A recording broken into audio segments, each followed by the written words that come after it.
Roman civilization, society, republic, and rise of the empire.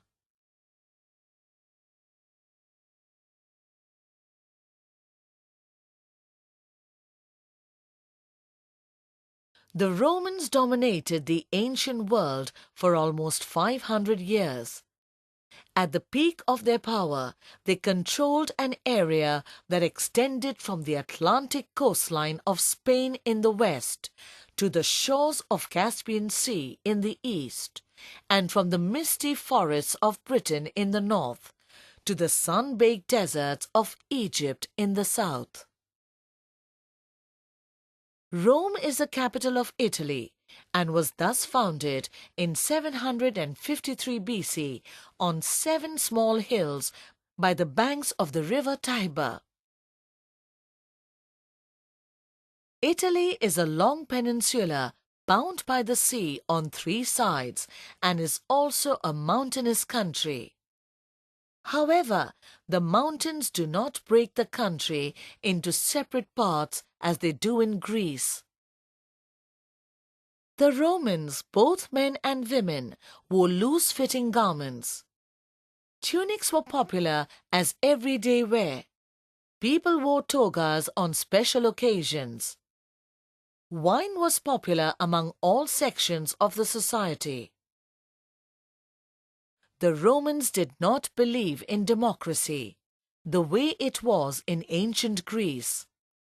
The free citizens of Rome were divided into 2 groups, the patricians and the plebeians. The patricians formed the city's aristocracy. They alone were permitted to perform all the important religious rituals. The heads of the patrician families made up a group called the Senate. The senators, as the members of this group were called, gave advice to the king. Boys born into patrician Italian families could look forward to automatic public office and therefore grew up ready for responsibilities. The common people of Rome were known as plebeians and formed the majority of the citizens. They were not allowed to hold public office until the 5th century BC. The plebeians were tillers of lands and artisans who were oppressed under unjust laws. They could be sold like slaves by the patricians if they failed to pay taxes. They were never appointed in government posts and could not marry the patricians. In the 5th century BC, the plebeians rose in revolt against the patricians. Since the patricians needed the plebs to fight the wars and pay taxes, they gave the plebeians some rights.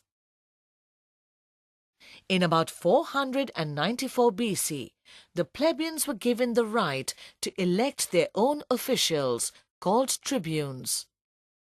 Rome prided itself on a balanced class system, whereby patricians had power in the Senate and plebeians had their own assembly as a necessary balance. The tribunes protected the plebeians from unjust laws made by the Senate by veto. Veto is a Latin word that means "I forbid." The tribunes could say veto and stop the Senate from passing laws that were unfair to the plebeians. In 450 BC, the plebeians demanded that laws be written down. As a result, the laws were carved on tablets of bronze and posted in the forum for all to see. They were called the 12 Tablets. By 445 BC, the plebeians gained the right to marry patricians and were allowed to hold certain elective offices. Also, one of the consuls could be a plebeian. The plebeians were granted full citizenship and they created a new nobility based on money. In 509 BC, The people of Rome rebelled against their Etruscan king and ended the Etruscan rule in Rome. With it, monarchy rule of one also ended. The Romans formed a kind of government called a republic. The word republic comes from Latin, the language of the Romans. It literally means the people's thing. A republic is a government without a monarch. That is, no one person is allowed to become powerful enough to be a threat to the state. A republic can be an oligarchy or a democracy, depending on how many people rule it. At first, the Roman Republic was an oligarchy, that is, ruled by a few.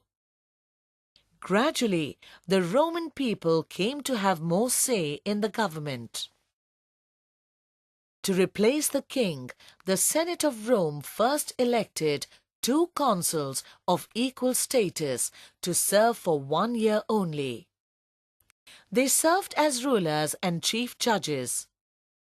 One consul went with Roman citizen army when danger threatened, while the other stayed to run the city.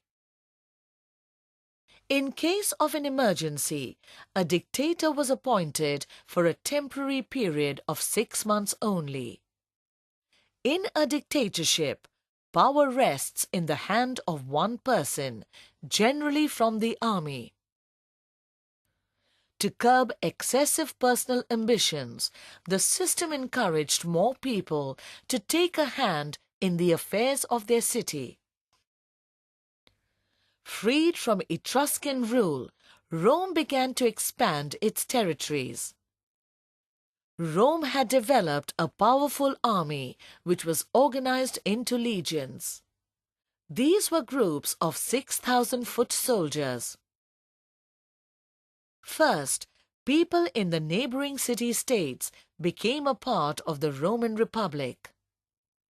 As each new area was taken, the Romans allowed the conquered people to become citizens of Rome.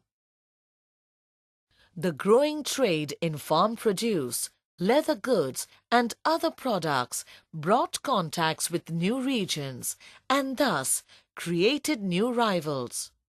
Dispute arose between Rome and the Greek city-states in southern Italy, leading to a conflict between Rome and Carthage, a powerful city-state in North Africa.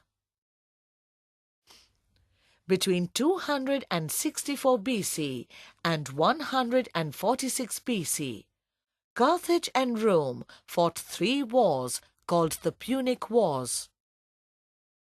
In the First Punic War, Rome took over the Mediterranean islands of Sicily, Sardinia and Corsica. In 218 BC, the Carthaginians, led by the great general Hannibal, invaded Italy. In the Battle of Cannae, in 216 BC, that is, the Second Punic War, Hannibal's army, which consisted of 60,000 troops, 6,000 horses and 38 elephants, defeated the Romans but could not capture Rome.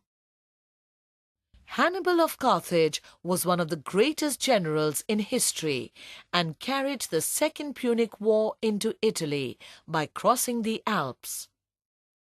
This surprised the Romans since they believed that it was not possible for anyone to climb the steep icy paths and reach Rome. In the Third Punic War that took place in 149 BC, a Roman army invaded North Africa, surrounded Carthage and cut off its food supply. Many Carthaginians died of starvation, and the city of Carthage became the Roman province of Africa.